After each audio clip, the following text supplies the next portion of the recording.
오늘 말씀 보도록 하겠습니다. 오늘 말씀은 신약성경 갈라디아서 5장 16절에서 24절 말씀입니다. 오늘 말씀은 갈라디아서 5장 16절에서 24절 말씀입니다. 읽도록 하겠습니다.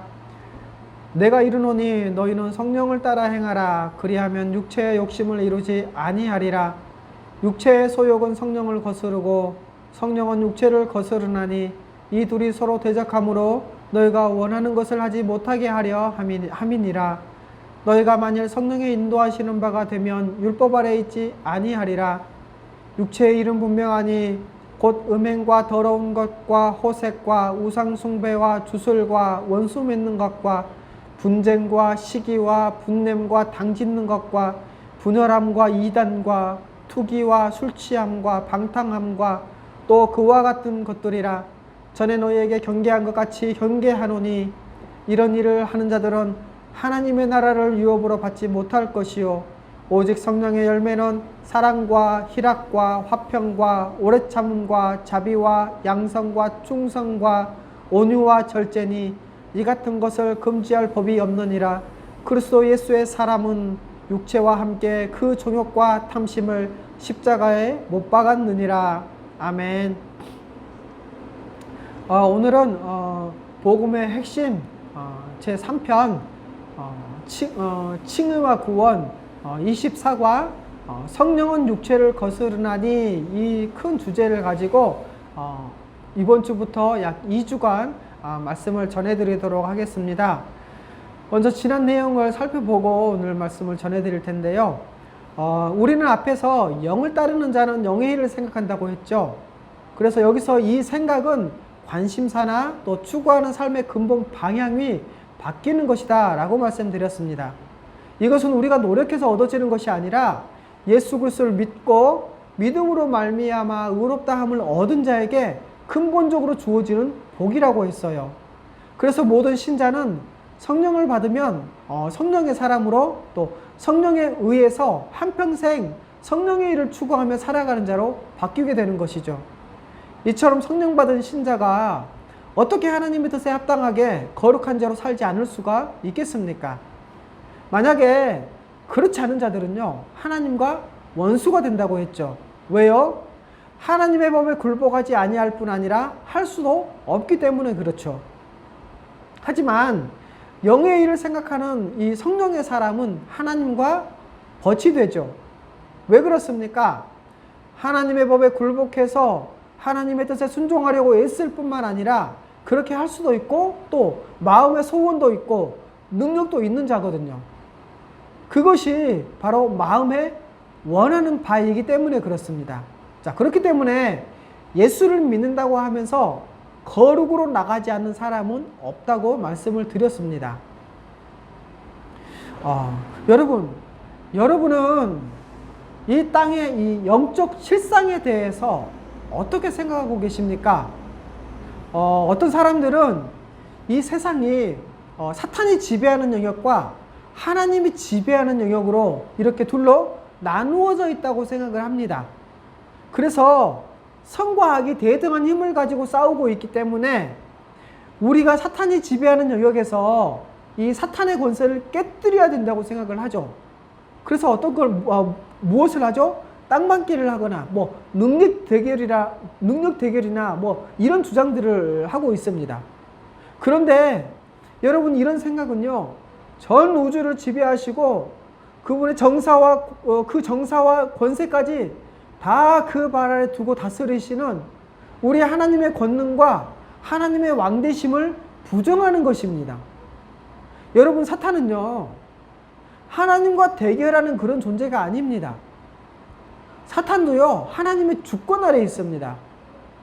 하나님은 지금도 온 세상을 주관하시고 사탄이 하는 모든 활동도요, 하나님이 통제하시기 때문에 사탄도 하나님이 허락하시지 않으면 꼼짝도 하지 못합니다.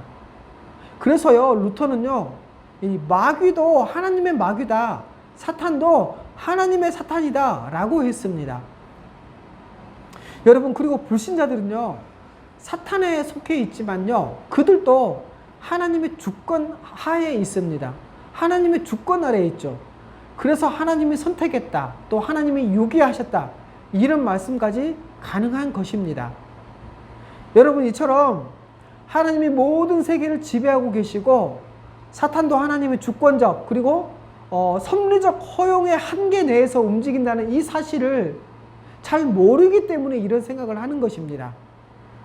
여러분, 이렇게 세상을 선과 악에 대립하는 이런 투쟁의 장으로 보고 있기 때문에 이런 생각의 연장선에서 우리 신자들에 대해서도 이런 잘못된 이원론의 관점으로 생각을 합니다. 그래서 우리를 두 세력의 힘, 다시 말해서 악한 사탄의 세력과 하나님이 반반씩 지배하고 있어서 우리는 어느 쪽으로든지 끌릴 수 있다는 그런 생각을 하고 있는 것이죠.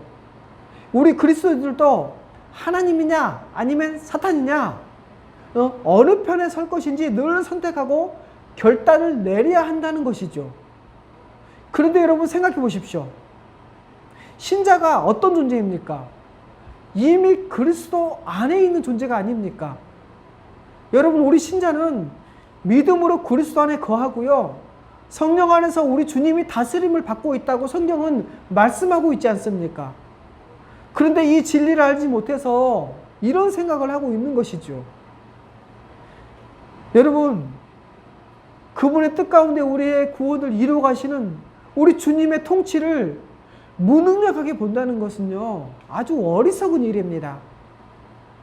하나님은 우리가 설명할 수 없고 또 우리가 다 알 수 없는 그 놀라운 하나님의 섭리 가운데서 온 세상을 주관하시고 우리를 구원하시기 위해서 그 놀라운 구원의 역사를, 그 어마어마한 구원의 역사를 진행하고 계시는 겁니다.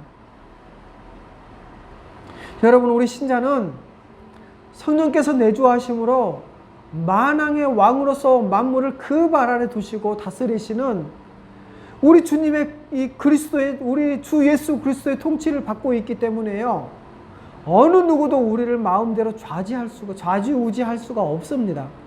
막 흔들 수가 없다는 것이죠. 우리는 그리스도 안에서 이미 이긴 자입니다. 그리스도 안에서 모든 것을 충만히 받은 자이죠. 전혀 부족함이 없습니다. 우리 그리스도인들은 하늘에 속한 신령한 모든 복을 다 받았다는 것입니다. 여러분, 예수 그리스도는요, 그 십자가로 이미 승리하셨고요. 사탄의 세력은 결정적으로 패해서 주님 앞에 굴복당했습니다. 이제 사탄은 결박당해서 꼼짝도 하지 못하죠. 이제 그들에게는 최종적인 멸망만 기다릴 뿐입니다. 그리고 예수 그리스도께서 승리하셨다는 것을요, 실현시켜 나아가고 확증하며 보여주는 것이요, 바로 이 교회의 역사이고 이 땅의 역사이고 또 우리 인생의 역사인 것입니다. 여러분, 이처럼 그리스도 안에서 우리가 믿음으로 말미암아 의롭다 하심을 얻었잖아요. 그런데 그것이 우리의 삶의 문제에 어떤 기초를 제공하느냐 하는 것인데요, 바로 그 일을 성령이 하신다는 것입니다. 그래서 오늘 24과 그 첫 번째 주제가 뭐냐? 바로 성령께서 의인을 인도하신다는 것입니다. 오늘 우리가 읽었던 갈라디아서 5장 18절 말씀은 이렇게 말씀하고 있죠. 너희가 만일 성령의 인도하시는 바가 되면 율법 아래 있지 아니하리라. 여러분, 율법 아래 있으면요, 모든 행위를 율법으로 판단받고요, 율법의 정죄를 받게 됩니다. 그런데 여러분, 우리는 율법의 무능력에서 이미 벗어났죠. 이제 우리는 율법 아래 있지 않습니다. 어디에 있죠? 은혜 아래 있습니다. 왜냐하면 성령으로 말미암아 그리스도의 모든 공로가 우리에게 왔기 때문에 그렇죠. 자, 그러면 율법 아래 있지 않다는 것을 우리가 어떻게 할 수 있죠? 바로 성령을 받으면 압니다.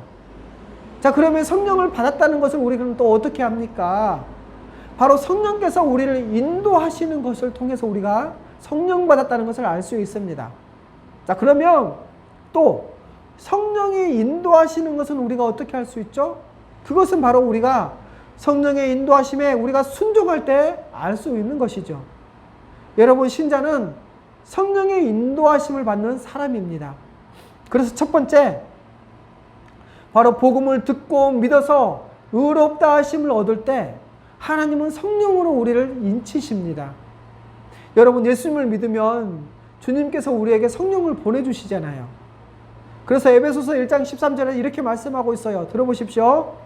그 안에서 너희도 진리의 말씀 곧 너희의 구원의 복음을 듣고 그 안에서 또한 믿어 약속의 성령으로 인치심을 받았으니 라고 말씀하고 있죠. 여러분, 여기서 성령 받은 것을 인친다 라고 합니다. 여러분, 성령은요 하나님의 영, 그리스도 영이라고도 했잖아요. 그래서 성령이 오시면요 우리가 성령의 인침을 받고 그리스도가 이루신 모든 것, 심지어 그분의 인격까지도 다 우리에게 적용하십니다. 그리고 여러분, 여기서 인침받았다라고 했을 때 그 인침의 의미는요 바로 하나님의 소유로 삼으셨다는 거예요. 하나님의 소유, 하나님의 자녀라고 확증하는 것입니다. 이게 바로 인치심이죠. 여러분, 믿는 사람은요 의인입니다. 그리고 의인은요 성령으로 인침받은 사람입니다. 예수 그리스도를 믿고 의롭게 되어질 때 성령으로 인침받습니다. 여러분, 이게 무슨 말입니까? 인간의 힘으로는 할 수 없다라는 말이에요. 그리고 성령의 인침을 받으면요 그 생명과 그 능력, 영생까지 우리에게 은혜가 물밀듯 완전히 부어지는 것이죠. 이제 성령이 우리에게 오시면 이 성령은 영원히 우리와 함께 하십니다. 이것을 바로 성령의 내주하심이라고 하죠. 여러분, 성령이 영원히 우리에게 내주하신다는 것은요 이렇게 두 가지로 설명할 수 있어요. 첫 번째는 뭐냐? 성령님이 우리 가운데 오셔서 우리를 거처로 삼으시고 영원히 함께 하신다는 겁니다. 여러분, 이미 우리가 죽었고 죽음을 향해 달려가던 우리에게 하나님이 오셔서 우리 안에 거처를 삼으신 것입니다. 죄로 인하여 죽었을 뿐만 아니라 죄로 인하여 더러운 우리에게 오셔서 우리를 깨끗하게 하시고 우리를 거처 삼으신다는 것이에요. 그리고 이렇게 한 번 오시면 절대로 안 떠나십니다. 우리와 함께 영원히 계시지요.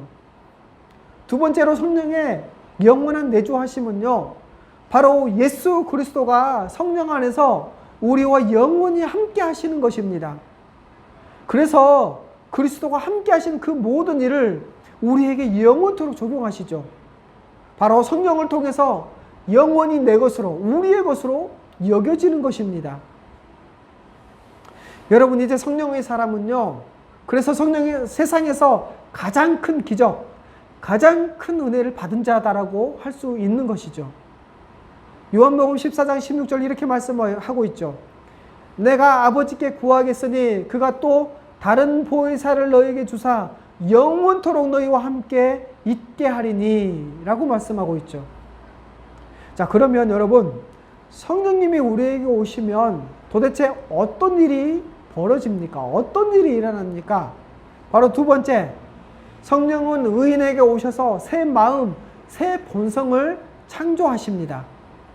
여러분, 죄된 본성, 우리의 죄된 본성, 죄로 타락한 본성만 있던 우리에게 성령의 오심으로 바로 의와 거룩의 본성이 창조되어지는 것이지요. 그래서 여러분, 복음은요 우리의 죄를 다 사하시고 새 마음을 창조하셔서 하나님을 섬기도록 하시겠다는 소식입니다. 이게 바로 복음인 것이죠. 그래서 여러분, 이 새 마음은요 죽었다가 살아난 자의 특징이기도 합니다. 죄와 허물로 죽었던 자가 예수 그리스도를 믿을 때 성령으로 말미암아 영이 살아납니다. 그리고 영이 살아났기 때문에 새 마음이 있는 것이죠. 그리고 여러분, 우리의 육체는 예수 그리스도의 부활로 말미암아 마지막 날에 살아날 것입니다. 여러분, 이제 신자는, 의인은, 이제 우리는 새 마음을 가지고 있습니다. 자, 그러면 새 마음을 가지고 있다는 것이 무엇입니까? 세 가지로 설명할 수 있는데요. 첫 번째, 신자는 지각이 있다라는 말이에요. 죽은 자는 이 세상의 참된 진리, 바로 하나님의 진리를 알 수 없습니다. 하지만 성령으로 말미암아 살아난 신자는요 하나님의 진리를 알 수 있는 것입니다. 두 번째로 신자는요, 감정이 있어요. 그래서 하나님을 사랑하고 하나님의 진리를 좋아하고 의와 거룩을 기뻐하고 우리 주 예수 그리스도의 그 십자가를 생각하면 감격합니다. 세 번째로 신자는 새 마음을 가진 자로서 새로운 의지를 가지고 있습니다. 그래서 신자는 새로운 존재로서 실제로 새로운 삶을 살아갈 수 있는 그런 삶의 스타일을 만들어낼 수 있는 의지를 가지고 있습니다. 바로 이것이 새 마음을 가졌다라고 하는 것입니다. 여러분, 그리고 이것은요, 우리 하나님이 성령을 통해서 바로 예수 그리스도의 사역을 근거로 이 모든 일을 행하신다는 것입니다. 죽은 존재요, 불가능한 존재에게 하나님이 성령을 보내주셔서 완전히 새로운 존재로 만들어 주시겠다는 것입니다. 그런데 여러분, 이 일이 바로 예수 그리스도께서 오시면 이루어지고 그분이 성령을 보내셔서 이 일을 하시겠다는 것입니다. 바로 이것이 새 언약이고요. 이것을 바로 복음이라고 말하는 것입니다. 여러분, 우리 몸 밖에 있던 옛 언약, 돌판에 기록된 그 율법, 그래서 지키려고 아무리 애를 써도 지킬 수 없었던 그 법이 아닙니다. 새 언약은요, 성령으로 말미암아 우리 안에 하나님의 법을 넣어버리는 것이에요. 바로 이것이 새 마음, 새 본성입니다. 그런데 여러분, 이런 변화는요, 성령이 오셔서 우리를 근본적으로 바꾸어 놓으셨습니다. 여러분, 예수님이 오시면 어떤 일이 벌어지는지, 새로운 시대가 열리면 어떤 일이 벌어지는지 바로 이것을 구약에서 예언하고 있는 말씀이 있어요. 그 말씀이 바로 에스겔서 36절 말씀이에요. 에스겔 36장 24절에서 27절은 이렇게 말씀하고 있습니다. 들어보십시오.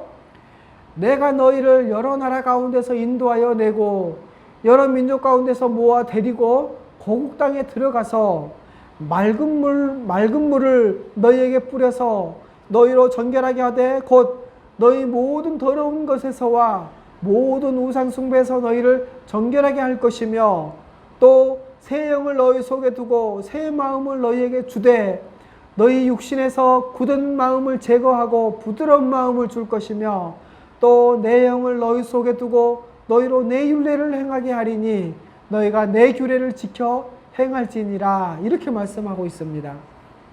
여러분, 이스라엘의 전 역사, 구약을 우리가 볼 때 이스라엘의 전 역사를 살펴보면요, 그 역사는 끊임없이 하나님의 뜻에 불순종하고 하나님을 배반하고 하나님을 대적하는 역사였고요, 우상 숭배하는 역사였습니다.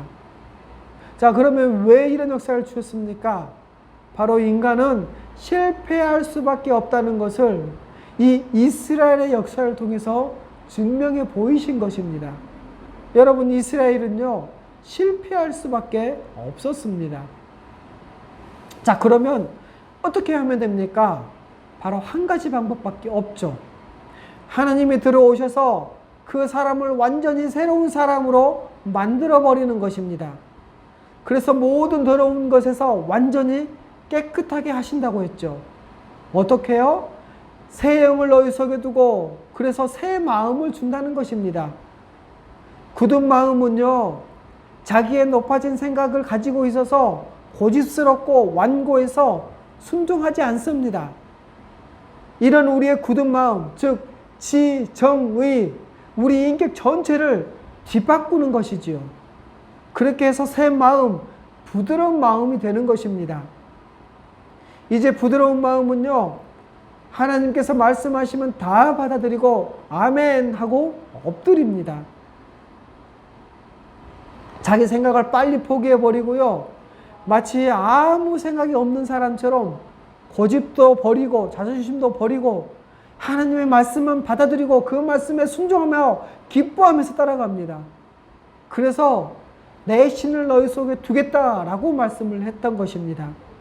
여러분, 이 말은요, 완전히 하나가 되어져서 절대로 떠나지 않는 상태, 깊이 연결되어 있는 상태를 설명하고 있는 것입니다. 그래서 하나님의 법을 즐거워하고 그 법을 행할 수 있는 사람으로 만들어 놓는 것이지요.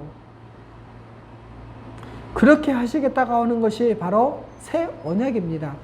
그리고 예수 그리스도가 오셔서 성령을 보내셔서 이 일을 하시지요. 이제 새 언약을 히브리서에는 다시 한번 설명을 하고 있죠. 히브리서 10장 15절 17절 말씀입니다. 또한 성령이 우리에게 증언하시되 주께서 이르시되 그날 후로는 그들과 맺은 언약이 이것이라 하시고 내 법을 그들 마음에 두고 그들의 생각에 기록하리라 하신 후에 또 그들의 죄와 그들의 불법을 내가 다시 기억하지 아니하리라 하셨으니, 여러분, 마음은요 지정의, 다시 말해서 우리 인격의 중심의 좌소입니다. 그래서 여러분, 마음이 바뀌면요 생각, 의지, 행동, 가치관, 삶의 방향, 그리고 습관, 내가 좋아하는 것, 싫어하는 것 등등 다 바뀝니다. 그래서 여러분, 기독교는요 겉으로 보여지는 행동을 통제해서 거룩의 모양을 인위적으로 만들려는 그러한 시도를 하지 않습니다. 기독교는요 근본적으로 사람의 마음을 바꾸어 버립니다. 자, 그러면 어떻게 우리의 마음을 바꿉니까? 바로 예수님을 믿으면 의롭다함을 얻게 되는데요. 그러면 하나님의 법, 율법을 우리 마음에 두고 우리의 생각에 기록하신다고 했어요. 그렇게 해서 완전히 생각과 마음을 바꾸겠다는 것입니다. 그렇게 되면 신자들은요 하나님의 뜻을 알죠. 그리고 이것은요 성령이 함께 하신다는 증거이기도 합니다. 그래서 여러분, 신자들은요 무슨 일을 할 때, 또 어떤 일을 계획하고 진행할 때, 또 어떤 것들을 선택하고 결정할 때 포기해야 될 것과 절대로 포기하면 안 될 것을 모를 수가 없습니다. 성령이 함께 하시기 때문에 다 할 수 있는 것이죠. 여러분, 이제 성령께서 항상 우리를 인도하시는 이 완전히 새로운 시대가 된 것입니다. 이제 새롭게 창조된 마음, 새롭게 창조된 이 본성을 가리켜서 성경은 속 사람이라고 합니다.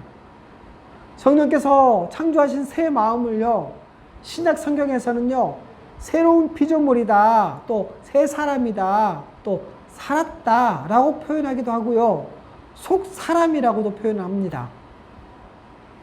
그래서 고린도후서 4장 16절에 이렇게 말씀하고 있죠. 그러므로 우리가 낙심하지 아니하노니 우리의 겉사람은 낡아지나 우리의 속사람은 날로 새로워지도다. 또 에베소서 3장 16절도 이렇게 말씀합니다.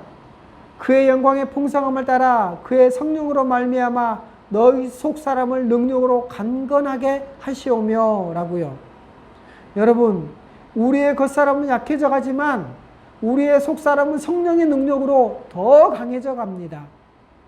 그리고 본능적으로 하나님이 좋아하시는 것과 싫어하시는 것을 알고 하나님의 법을 더 지키는 사람이 되는 것이죠. 성령이 우리 안에 내주하시면요 새 마음을 창조하시고 속사람을 변화시키잖아요. 그렇게 하시고 나서 우리를 그냥 내버려 두십니까? 아닙니다. 우리를 그냥 내버려 두시지 않으십니다. 그래서 세 번째, 성령은 의인을 인도하십니다. 오늘 우리가 읽었던 말씀이죠. 갈라디아서 5장 15절 말씀. 너희가 만일 성령이 인도하시는 바가 되면 율법 아래 있지 아니하리라. 여러분, 이 말씀은 어떤 말씀입니까? 너희가 율법 아래 있지 않지 않냐. 예수 그리스도를 믿어서 율법에 대해서 죽었고 하나님에 대하여는 살아있는 자로, 하나님을 위하여 살아가는 자로 되지 않았느냐. 그것이 성령께서 인도하시는 것으로 드러나지 않았느냐. 너희는 성령의 사람이요 영의 사람이면 영의 일, 성령의 일을 생각할 뿐만 아니라 성령께서 우리를 능동적으로 그리고 적극적으로 영원토록 인도하시는 자다라는 말씀인 것이죠. 여러분, 이제 성령께서 항상 우리를 인도하십니다. 성령님은요 항상 우리와 함께 하시고 우리 안에 있는 이 죄악의 정욕들을 거스르시면서 우리를 인도하십니다. 이렇게 성령께서 새 마음을 창조하셨기 때문에 이제 의인은요, 성령의 인도를 받을 수 있고요, 그 인도하심에 순종할 마음이 생깁니다. 그리고 그 인도하심에 실제로 순종하는 담대함과 지혜를 가지게 됩니다. 그리고 순종할 때요, 성령의 인도하심에 순종할 때 하나님의 은혜와 복락을 누리고 이 땅에서 천국을 경험하게 되는 것입니다. 여러분, 성령의 임재는요, 바로 예수 그리스도의 현존입니다. 예수님이 옆에 계시는 것처럼 말씀하시고요, 하나님의 법이 우리 안에 기록되어 있어서 성령께서 인도하시는 것을 좋아합니다. 왜요? 우리는 영의 사람, 영의 일을 생각하는 사람인데다가 우리 안에 하나님의 법이 있고 그 법을 지키고 싶어 하는데 그것을 바로 성령이 인도하시고 도와주시기 때문에 너무 좋아하는 것이죠. 내가 원하는 것과 내 안에 기록된 것이 똑같기 때문에 하나님의 뜻대로 살아가는 그런 존재가 되는 것입니다. 여러분, 성령께서 믿음으로 말미암아 의롭게 된 자들에게 오셔서 새 마음을 주시고 항상 인도하십니다. 말씀 정리하겠습니다.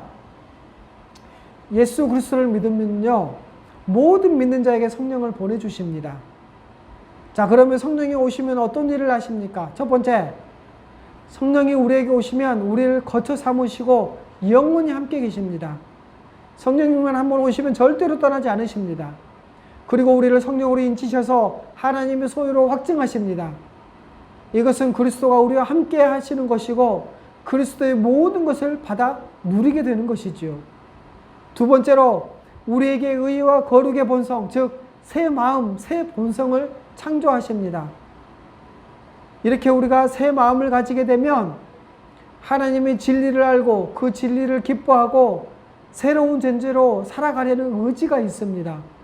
그래서 새 마음은요, 죽었다가 살아나는 자의 특징이라고 했어요. 세 번째로 우리와 함께 계신 성령님은요, 항상 우리를 인도하십니다.